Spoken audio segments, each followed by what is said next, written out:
Now, a major topic that much of the literature that we cover in this class, talking about reaction time, is going to be taking and removing the idea of anticipation. And anticipation is a tough one for me when we talk about this literature, because anticipation itself is what we do in everyday environment. You are constantly anticipating. But to truly get the reaction time from something and how quickly and you can respond to that one stimulus response when you are approached with a stimuli really requires us to remove this idea of anticipation. So the question is, how do we remove this anticipation, right? And so because it is an inherent part of who we are as beings, because we are always looking for the edge, and we really want to be able to respond quickly, researchers have figured out a way in this realm of research to really move it. And these are things called catch trials. And the catch trial is, and we'll talk about, remember that 4 period from one of the previous lectures, that it is discussion of time when there is a warning and then you stimulus. And that period of time, which is that 4 period, is where these catch trials are affecting. And its idea of withholding that stimuli following the warning for a short period of time to catch your participants from anticipating the start. And if you think about this, there are many instances in sport, especially in the real world, where this is done. And think about when we're talking about track athletes and sprinting, or we're talking about swimming, getting up the blocks, also in other forms of racing too, like cycling and things like that. But it's an idea when you have everybody up on the line, and then the starter says on your marks, get set, and instead of shooting the gun or making the signal right away, they withhold it for a second, and oftentimes somebody jumps ahead. And so this is that idea of withholding it. And so we're trying to catch everybody in that world. Now, the idea, though, is this, is much of our lives are very predictable. And what that means is signals are often these patterns of sensory information that we kind of go through. Think about driving your car, think about walking around. Everything has this pattern of movement. When something catches us off guard, we are able to anticipate that and really kind of create it. And so as opposed to these discrete events where things just happen out of the blue, it's this idea that we follow a pattern. Oftentimes it's a temporal pattern, or it's a spatial pattern, or it's a rhythmic pattern. But things happen, and it's a change in that sensory pattern, as opposed to generally discrete events that we're talking about when we talk about these anticipation and the catch trials in this type of research. So now let's just break it down a little bit. And so we have anticipation, right? And there's a receptor, which is the prediction of the flight of the ball. And so we're going to use this idea of playing baseball or doing something else, right? And so if a receptor is the prediction of the flight of the ball, the effector, you must organize your own body movements in conjunction with that perceptual kind of concept. And then the perception, the perceptual is it's based on your past experiences, like in a drum line or a marching. It's very rhythmic. And so we have in the receptor, think about it like this, the sensory receptors detect the upcoming events. The effector is that idea where it's a predictive movement pattern of the desired outcome to achieve that desired outcome. And perceptual is this predictive environmental events. They are not discrete motions, but more of that rhythmical and kind of a pattern, and that's where that sensory pattern idea comes from. And then so these are those examples, right? So if I have a receptor and it's a sensory receptor of upcoming events, I'm trying to predict that or have an idea of that flight path of a baseball, okay? And the effector is going to be, I have to think in myself, now I have to plan my motor movement. How long is it going to take me to swing? And when should I initiate that swing of the bat to get that flight of the bat from the baseball? Okay. Now, when we talk about the perceptual, it's that prediction of the beats, of the cadence, and oftentimes you take it and you're trying to go with the dance, or you're trying to hit, you're running, and this is one that's really interesting because when we talk about endurance running, in my line of research, I cannot allow anybody to listen to music because we change the way we move in response to whatever that beat or whatever that movement pattern is, because our cadence will follow that. So the first kind of concept of anticipation is a spatial orientation. And this is really when the participant knows the stimuli and responses that are available to them. And one of the ideas that comes from this is they had people stand in this middle many spokes that went out. And then at the beginning of each spoke, there was a light, and the light told it when to run down to the target. Now, this idea is that when the individuals were at the peripheral or towards the light of the current one, and they were given the next light to go to, they were able to create the movement pattern as they ran back towards the center to generate the motion into the next one. So they were able to kind of anticipate the movement pattern around and really kind of generate the movement pattern. But if the response and light of the next one was turned on when they were back in the center, their movement became very jerky in the process, because what happened is they were able to not anticipate and not to plan ahead their movement pattern, but instead they were very jerky because they had to stop and think about which direction to do and where to go next, because they didn't see it ahead of time.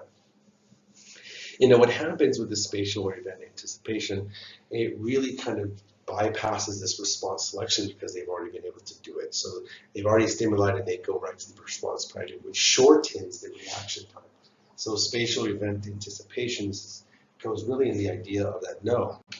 Now, another one that it's come up, and this is a really cool study about soccer players and goalkeepers in particularly, and how they are able to predict the likelihood of where the ball goes and how they can correct it. So what you have here on the left is novice or not successful and successful kicks or goalkeeper blocks. And the idea is this is the percentage of time that they were looking at the head, kick leg, non-kicking leg, or hips. And what you can see is the percentage of time over here in the viewing. And what this is saying for you is this. So the percentage of time viewing, all this added up, is going to give you the amount of time for 100%, right? And so what you can see is more people were non-successful when they spent a greater time looking at the head. The most success and unsuccess was at the kicking leg. But those that looked at the non-kicking leg, the stance leg, people were more successful when they reviewed that, and then had the greatest success from looking at that because they were able to anticipate more correctly the direction of the path. And from the limited time that I played soccer in different sports, each sport you play, you have a different position or a different location of the participant, your opponent, in which you should look at. And so what this is telling us is that those people who were looking at the non-kicking leg were better able to anticipate where the ball was going and therefore block it. So another sort of anticipation is this temporal anticipation. And then this results in larger reductions in reaction time. And so what we're going to talk about here is how this temporal kind of anticipation plays into it. So if you have a constant duration for period, which means the time from the warning to the stimuli is constant, then it has a drastic effect, and you almost have an instantaneous reaction time because people, this is where that pattern comes into play, right? Especially if the response action is known, then we can go quickly through the process because now you have one stimulus response and it's anticipated because we have a constant for period. So early responding is when the response triggered to begin prior to the stimulus being portrayed. However, there's this for period is long and it's a known response and the reaction time does not shorten because you have this inability to anticipate. So as that kind of for period lengthens, your anticipation and think about this, you kind of get settled down. So you don't have that ability to anticipate because you're not in that heightened state of readiness to go. So as the longer for period extends, so as the for period becomes longer, even if you know what response you're supposed to do, start the race, then your reaction time does not shorten. And that's because you have this inability to anticipate, so you're not being able to get off quicker. You still have to go through this processing stage. So now as we go forward, and I'm going to give you an idea real quick, and this is going to be over the idea of now we have some anticipation that the duration within the for periods has some variability to them. So they could be, and if we look at this graph, this is an example, right? So as the reaction time, Moradol had different tones and different period intervals between the tones that they could do, and these were seconds, so 3 seconds, 6 seconds, 9 seconds, 12 seconds. And so what we can see from here is this. as when it's early on, the reaction time is the greatest. So there was less ability for them to anticipate. And remember, this is reaction time in milliseconds. So the faster the reaction time, the lower this number is, right? Now, as 12 seconds is the greatest or the fastest that they were able to achieve. Now, so this means that this idea that there is a happy or better interval as we start to approach in the time between the the stimulus and the warning, that forward period is increasing, we become more heightened and aware.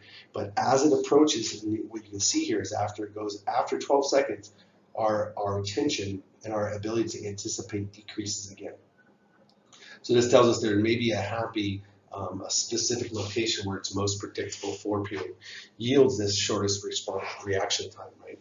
And so this, according to this study, this happens to be 12 seconds. After that 12 seconds, we remove our ability to anticipate, and therefore we improve our reaction time. So the next one we're going to talk about, and this is a little different than the previous one, right? And I want you to pay attention to what the x-axis is because it's seconds.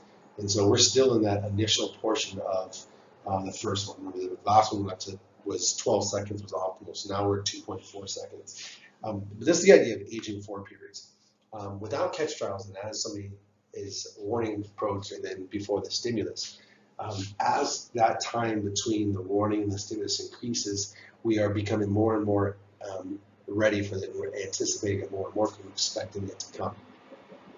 So you can see this rapid decrease in reaction time initially, and then it kind of plateaus, but we're still kind of increasing up to 2.4 seconds. So this idea that without catch trials, as the forward period ages a little bit, we predict and we get much more anticipated and enhanced in our response time, which improves our reaction time, which makes us react much quicker. Okay, now there is some sort of leveling off there, but understand that as the forward period ages, we reduce our reaction time through the ability of prediction and anticipation. So there is a cost-to-benefit relationship of anticipation, and this is really where you want to kind of make sure that anticipation always is the benefit for us. And it goes in the show from false starts in sports and racing that sometimes there is a negative side effect to anticipation. So this cost-to-benefit analysis utilized in some studies really tests whether or not through the idea of anticipation you have error and whether or not those errors are really affecting your outcome, right? So we have pre-cues, and these pre-cues identify the response intended, and then it's followed by the forward period.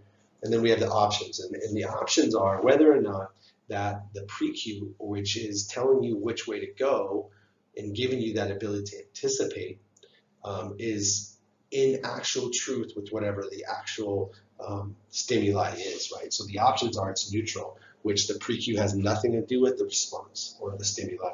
The correct, which means the stimuli and the pre-cue are in congruence with each other, or it's incorrect, meaning, so if I want you to go left and I tell you right, so that is, so if I say your pre-cue is okay, it's going to be right, and then the symbol comes up and it says go left and you end up going right, then that's a wrong answer, right? That's the invalid.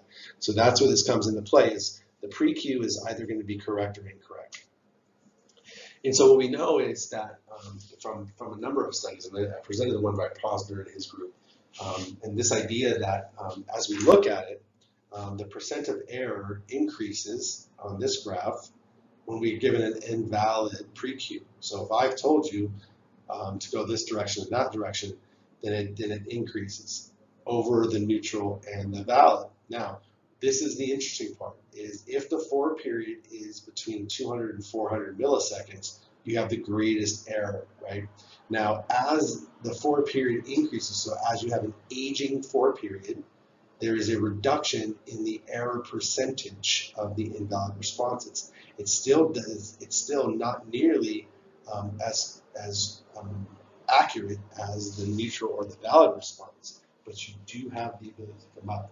Another interesting thing, if you look at the percentage of error, and it's not really statistically significant, But if you look at the 500 millisecond for period, which is the best area for the valid, there's a little bit of a rise as you double the for period in duration, right? And the neutral kind of comes down and meets the valid one as the for period extends. So that's very, very interesting. And again, this is percentage of error. This has nothing to do with the actual time. This means whether or not they did the correct thing or not. Now, if we look at the reaction time, here we can see as we're 200 milliseconds, you see the biggest difference between all of them, and that is the valid one does much quicker than the neutral or the invalid. Now, there's a small reduction in the response time for the invalid as you double, but this just shows to show you that the pre-Q that is given can affect the idea of your ability to anticipate correctly and your reaction time. And by having a valid pre-Q, then you have a much better error percentage and relate. So we really rely on those pre-Qs or whatever we have in the image to go forward. And a neutral one doesn't have any really effect on our response time or our ability for an error. Now, but if I give you the valid one and we anticipate incorrectly, it takes us longer to achieve the task. And oftentimes we have an increase in error. So this stuff goes in this kind of line of research really is trying to tell you that anticipation is not always great, but we continue to live our lives with anticipation, and sometimes we pay the consequences.